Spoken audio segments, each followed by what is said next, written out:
देखिए, आज कल देश के लोकप्रिय प्रधानमंत्री आदरणीय नरेंद्र मोदी जी पंजाब की इस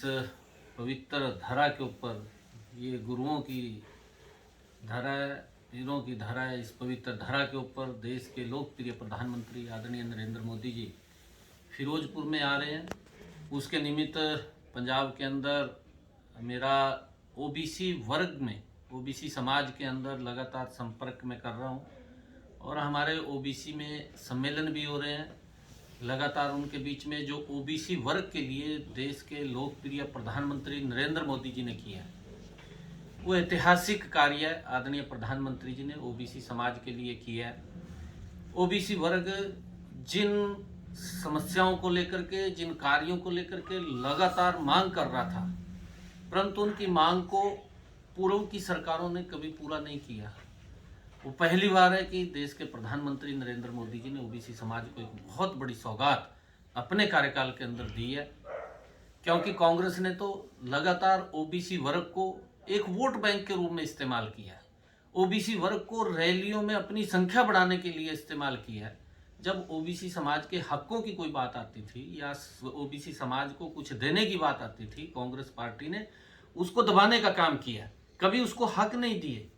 लगातार ओबीसी समाज ओबीसी आयोग की मांग करता रहा, ओबीसी को संवैधानिक शक्तियां मिले और ओबीसी को जो 27% का आरक्षण है उसका पूरा अधिकार मिले, परंतु कांग्रेस पार्टी ने लगातार उसको दबा करके रखा है। उसका उदाहरण भी है, क्योंकि आदरणीय प्रधानमंत्री जी जब ये बिल लेकर के लोकसभा के अंदर 2014 के बाद आए,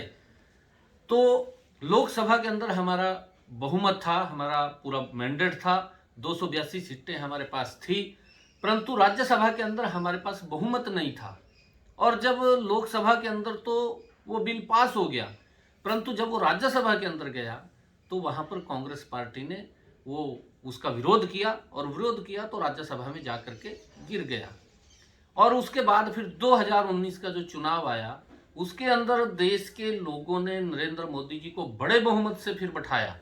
और बड़े बहुमत से बैठाया तो राज्यसभा के अंदर भी हमारा बहुमत पूर्णता की ओर हो गया था। और पहले ही लोकसभा के 70 के अंदर वो दोबारा फिर बिल आया और बिल पास हुआ और राज्यसभा में गया तो राज्यसभा में भी पास हुआ।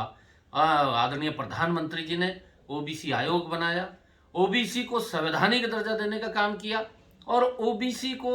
जो उनके बच्चों के लिए एमबीबीएस की सीटें हैं, चाहे एमबीबीएस के अंदर एमडी की सीटें हैं, चाहे एमबीबीएस में पीजी की सीटें हैं, उन सब के अंदर ओबीसी वर्ग के बच्चों को 27% का आरक्षण जो देने का अधिकार दिया है, तो नरेंद्र मोदी जी ने दिया।